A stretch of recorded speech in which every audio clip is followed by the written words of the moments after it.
O vestiário é o coração do time. Muitas vezes é exatamente ali que os destinos dos jogos são decididos e o caráter dos jogadores é forjado. É lá que o espírito de equipe é formado e onde ocorrem discussões emocionais que às vezes se transformam em algo sério. Conversas em grupo, instruções dos treinadores, preocupações pessoais dos jogadores, tudo isso fica fora das câmeras e nós não vemos isso na televisão.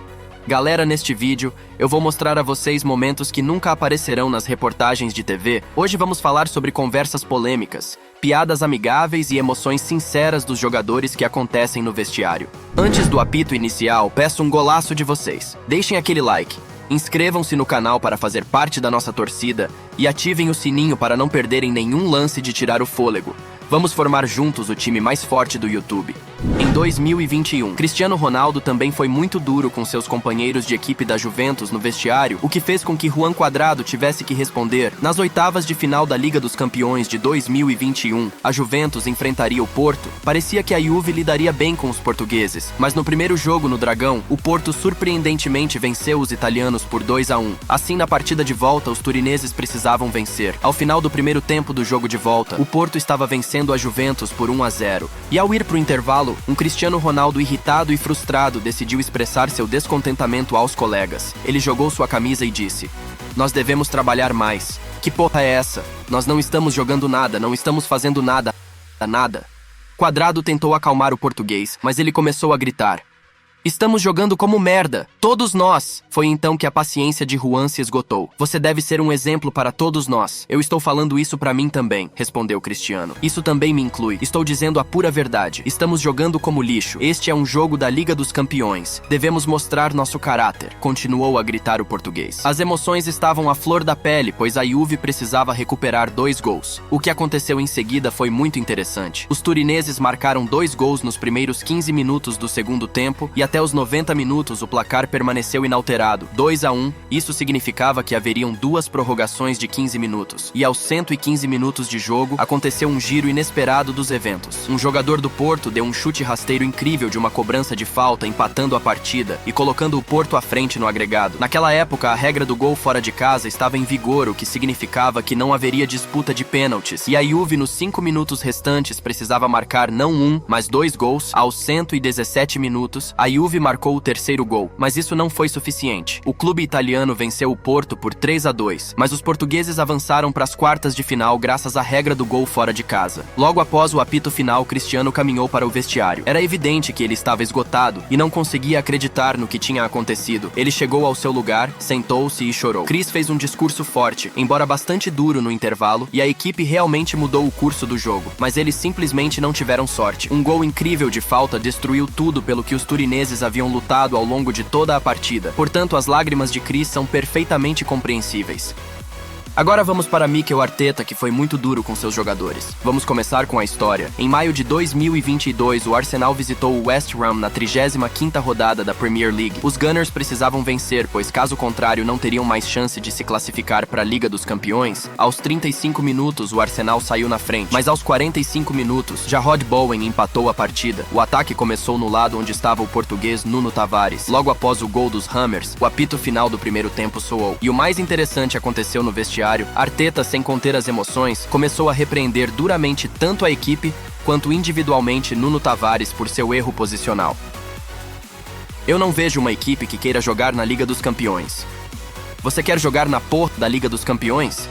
Então faça tudo o que puder para jogar nesta Liga dos Campeões. Isso se aplica a todos vocês." A incrível exigência de Mikel Arteta, que não hesitou em expressar suas emoções e críticas à equipe, motivou os jogadores do Arsenal a entrarem no segundo tempo e marcarem um gol aos 54 minutos que se tornou o gol da vitória na partida. Porém, ao final da temporada, os Gunners ainda não conseguiram se classificar para a Liga dos Campeões, terminando em 5º lugar na Premier League. Vale mencionar que pouco mais de um mês depois, Tavares deixou o Arsenal por empréstimo e nos anos seguintes vagou por diferentes clubes. Mas em 10 de julho foi anunciado que o jogador se transferiu para a Lazio, deixando o Arsenal Em março de 2023, foi anunciado que Mbappé se tornaria o novo capitão da seleção francesa após a saída de Hugo Lloris. Para muitos, essa decisão pareceu estranha, já que Antoine Griezmann ou Olivier Giroud pareciam candidatos mais dignos. No entanto, a decisão de Deschamps pode ter sido influenciada pelo que aconteceu no intervalo da final da Copa do Mundo de 2022, onde os argentinos enfrentaram a França. No final do primeiro tempo, a Argentina estava vencendo a França por 2-0 e a seleção europeia estava jogando muito mal. Não apenas mal, mas terrivelmente.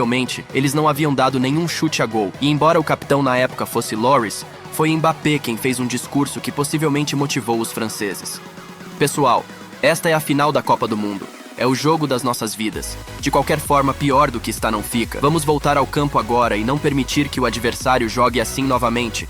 Isso é ridículo. Ou saímos e damos o nosso melhor ganhando os duelos 1 a 1, ou precisamos fazer algo mais. Vou repetir. Esta é a final da Copa do Mundo. Eles marcaram 2 gols, mas podemos voltar ao jogo. Isso acontece uma vez a cada 4 anos. Motivados, os franceses voltaram ao campo e no início não conseguiram muito. Mas no final da partida, Kylian Mbappé virou o jogo de cabeça para baixo. Em apenas 1 minuto, ele marcou 2 gols e levou a partida para prorrogação. Lá, as equipes marcaram mais um gol cada. E o jogo foi para os pênaltis, onde os argentinos acabaram sendo mais fortes que os comandados de Didier Deschamps. Todos lembram do jogo de volta da Liga dos Campeões entre Liverpool e Barcelona. Naquele dia, os Reds realizaram uma virada incrível e chegaram à final do torneio vencendo os catalães por 4-0, após perder por 3-0 no Camp Nou. Todos nós, espectadores comuns, vimos apenas o que aconteceu em campo. Vimos os jogadores do Barcelona desolados, em estado de choque, saindo para o vestiário. Mas o que aconteceu depois? O que aconteceu quando a equipe voltou ao vestiário e começou a entender o que tinha acontecido? E essas filmagens únicas existem. Desolados, os jogadores do Barcelona se sentaram e ficaram olhando para um ponto fixo. Nenhum dos jogadores disse uma palavra. Todos pareciam tristes e abatidos. Mas apenas olhem para esses rostos. Mesmo após o apito final, eles simplesmente não conseguiam acreditar no que tinha acontecido nos últimos 90 minutos. Em geral, foi uma cena incrivelmente comovente, dolorosa de assistir, especialmente se você for um fã do clube catalão. Mas no vestiário do Liverpool, tudo era o oposto. Trent beijava o emblema do clube, outros jogadores cantavam músicas e alguns começaram a dançar. Essas filmagens mostram a enorme diferença nas emoções das duas equipes após um dos jogos mais dramáticos da história da Liga dos Campeões. Esses momentos revelam a profundidade das emoções humanas que permanecem ocultas dos telespectadores. No final de maio, o treinador alemão Hans-Dieter Flick se tornou o treinador principal do Barcelona. Hans parece ser uma pessoa bastante reservada. Basta lembrar de suas emoções naquele mesmo jogo entre Barcelona e Bayern, que terminou 8-2 a favor dos bávaros. Mas o que nos interessa é o que aconteceu na Copa do Mundo de 2022 no Catar. No último jogo da fase de grupos, a Alemanha jogou contra a Costa Rica. No final do primeiro tempo, a seleção alemã estava vencendo os sul-americanos por 1-0, mas Flick estava completamente insatisfeito com seus jogadores. Todos os jogadores da seleção pareciam bastante desanimados, mas então o treinador entrou no vestiário e começou a repreender todos. Merda. O que vocês estão fazendo? Com esse tipo de jogo, estamos fortalecendo eles. Se continuarmos jogando assim, vamos voltar para casa. Eu disse que precisamos jogar mais abertos. E o que eu vejo? Nada. Eles se fecham na defesa e vocês não conseguem fazer nada contra isso. Se vocês não querem jogar, simplesmente levantem a mão. Temos substitutos suficientes. Ok. Pessoal, precisamos vencer por 2 ou 3 gols. Já deveríamos ter resolvido o jogo. Tudo depende de vocês. Mostrem seu caráter e joguem seu melhor futebol. No entanto, ao entrar no segundo tempo, os alemães conseguiram sofrer 2 gols e aos 70 minutos já estavam perdendo por 2-1. Mas ainda nos últimos 15 minutos eles marcaram 3 gols e terminaram a partida com uma vitória de 4-2. Contudo, não se classificaram para as eliminatórias, pois em um jogo paralelo os japoneses fizeram um milagre e venceram os espanhóis, impedindo a Alemanha de avançar naquela Copa do Mundo. Bem, galera, este foi o vídeo de hoje se vocês assistiram até aqui. Eu peço que comentem o que acharam do vídeo, lembrando novamente para vocês deixarem o like, se inscreverem no canal e ativar o sininho para valorizar nosso trabalho. É isso e fui!